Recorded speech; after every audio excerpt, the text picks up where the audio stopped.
Hello and welcome to a quick tutorial with TechPlot 360EX. This tutorial is going to focus on loading data from Excel.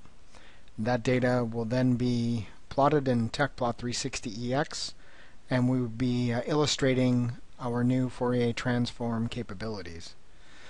The data that I chose for this tutorial I actually downloaded from NOAA. These are heights of tides in the Puget Sound area, and they go from, I believe, the late 1800s through present day. If we go down, I guess, through 2014. The key thing we're going to want to take a look at is we're going to be looking at Fourier transforming the highest and lowest tides as a function of date. So that's the time element that we're going to be using. A couple of things quickly. TechPlot installs an add-in which works with Microsoft Excel. It will work with versions from 2010 and up. I think actually we've had it working with 2008 as well. If you click on the Find TechPlot, it will ask you where TechPlot is installed. In my case, that's through the TechPlot 360EX beta directory. The final release typically will be whatever directory you installed under. Unfortunately, Microsoft Excel is not currently available on Linux, so this is more of a Windows-only set of functionality. You could, of course, load this data as a CSV file into TechPlot as well. Okay. If you highlight cell A1, TechPlot, the add-in inside of Excel, will actually highlight all of the data and it will open it up in TechPlot. So let's go ahead and do that. So I'll hit send to TechPlot. TechPlot 360EX will open. It will open with variable 1 versus variable 2 in a line map mode. We will change that. So for the x-axis, we'll right-click under x-axis, and we're going to make this the reference month. And for the z or the y-axis, pardon me, we are going to look at the highest. Okay, where's highest? There it is.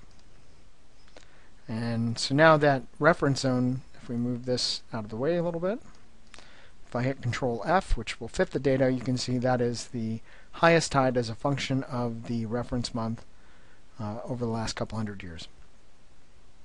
Well, the next thing we're going to do is we want to turn on a separate map for lowest.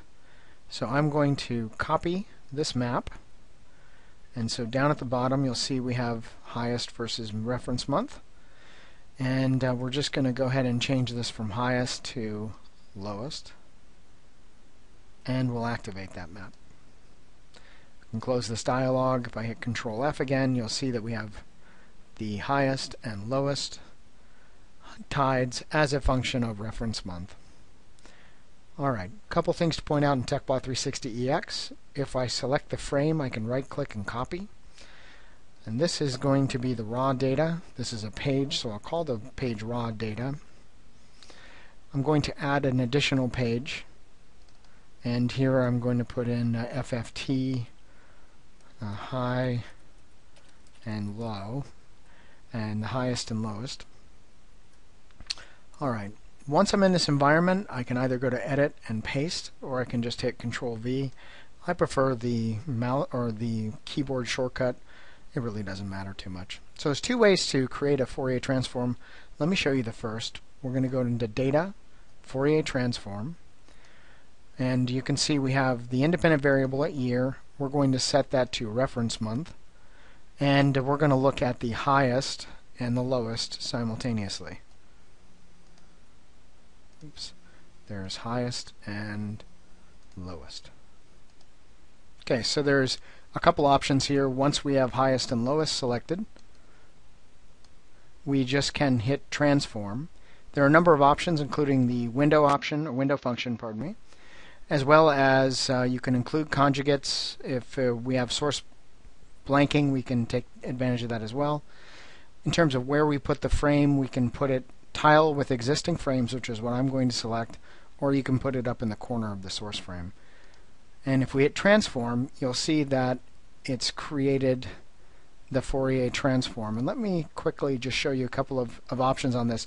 First of all, if you select the frame of interest, like this frame here, I can just hit delete and just remove the frame. Under frame, there's a tile frame option, which I can tile the two frames. And so here is highest and lowest, and down here we have highest and lowest. It's probably worth changing the line color. So we'll change the line color to, say, green to make them consistent. So there's line color higher and lower. There's another option. We'll go ahead and add another page. Just call this page a test. So this option is if you want to avoid going through the dialog, one can actually right-click, and from the right-click menu just do a Fourier transform, and you can see it did a Fourier transform in this case. It took advantage of the same option, so again, we'd probably want to make this look more like this, but there you go. So, hopefully this tutorial has kind of walked you through some of the new capabilities. Fourier transform's been in TechPlot for a long time, but we have made some enhancements again to make it easier to Fourier transform experimental or simulation data, most informatively via this Fourier transform right-click access. Thanks for watching the tutorial, and if you have questions, don't hesitate. Email us at support@techplot.com. Thanks very much.